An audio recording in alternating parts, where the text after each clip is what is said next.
Hi everyone, welcome back. Card 2 for July's Hero Arts card kit. I took to my Spectrum Noirs today, my markers, alcohol ones, and I practiced some coloring and some light sourcing, if you will.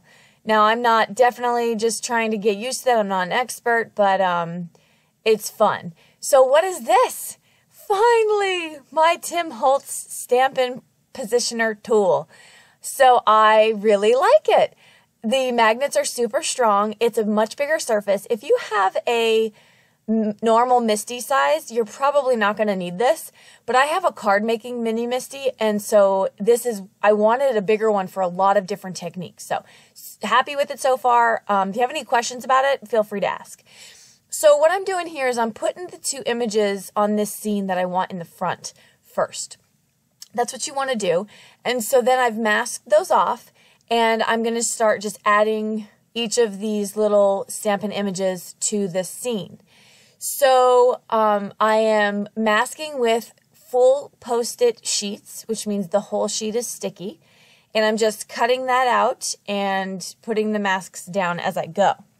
And so it's a very, very fun technique to do. Masking is one of my favorite things because it's like a hot mess while you're doing it, and then it's just great when you start to reveal it back. So I'm adding almost all of the images from the other stamp set, the one that's not the floral. And that's what I love about this kit this month.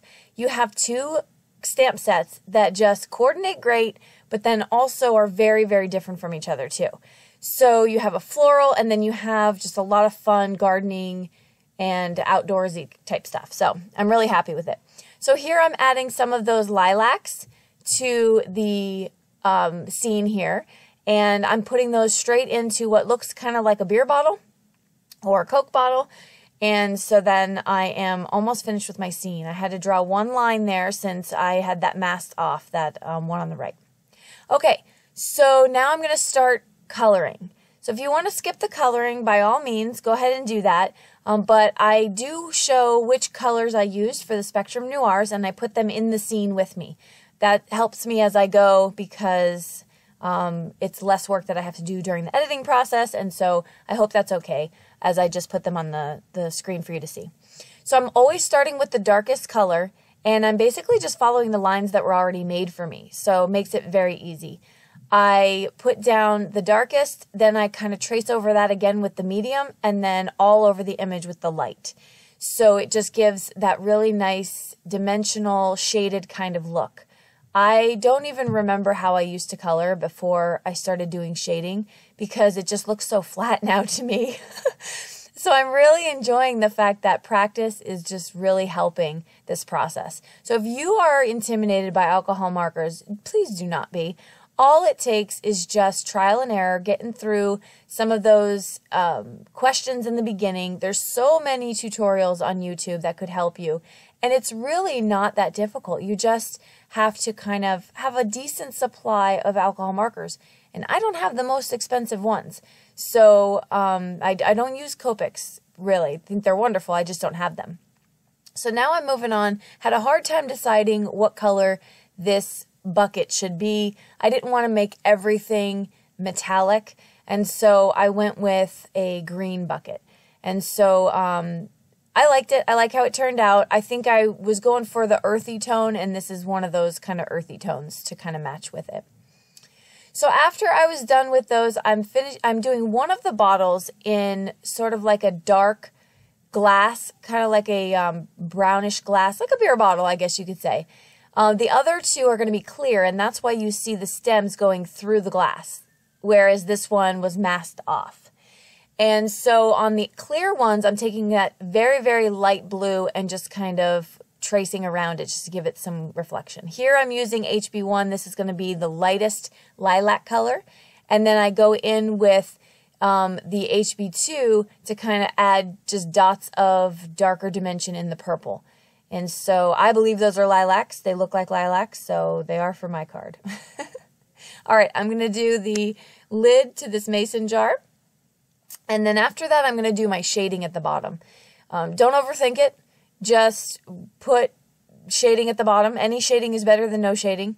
And so I used to be a little intimidated by that because, well, how do I make it look like it's actually just kind of outline the image around the bottom? That's it. I really didn't think too much about it, and it worked out pretty nicely. So once I was done and happy with how my coloring came out, I then decided that I was going to take a humongous risk and cut this out around the images from the top down. So I tell you, I hesitated for a minute. I just couldn't figure out what I wanted to do with this card. I wanted the background to be blue sky, and I didn't want to color on the paper. So I thought, all right, I'll do my blue sky on a separate piece of paper and then just cut this out. So worked out, thank goodness. So here I take a piece of Bristol cardstock, the smooth, and I've used Salty Ocean regular distress ink on that, and then I'm putting sun rays. So I started off and I thought, oh, there's not enough, so I went back to it, and just the way I do my cloud stenciling over the skies is the same way you would do this rays. You just kind of light-handed put down a piece of paper, and there you have some beautiful sun rays. I'm going to the February Hero Arts card kit again, and I'm pulling out that sun and just stamping that on there, filling it in with some glitter gel pen, which in a gold or a yellowish. Take back out my Tim Holtz stamp positioner, and I'm going to stamp my sentiment on the front. I did not want to screw this up, so I used the stamp positioner for that. And that's sending you sunny greetings, or sending sunny greetings. And I've used a ton of foam mounting tape to cover the entire image, placed it on top, topped it off with some Spectrum Noir, and then adding it to a card base with Tombo Mono Adhesive. And that is the card. I hope you like this card. I hope if you are not coloring with alcohol markers because you may be a little nervous about it, that you stop that and you get into it and try, because it is really not that difficult. It was so much fun to do. So if you have any comments or questions, I'd love to hear from you. And until next time, I will see you back soon for the next card in this series. Have a great day. Bye-bye.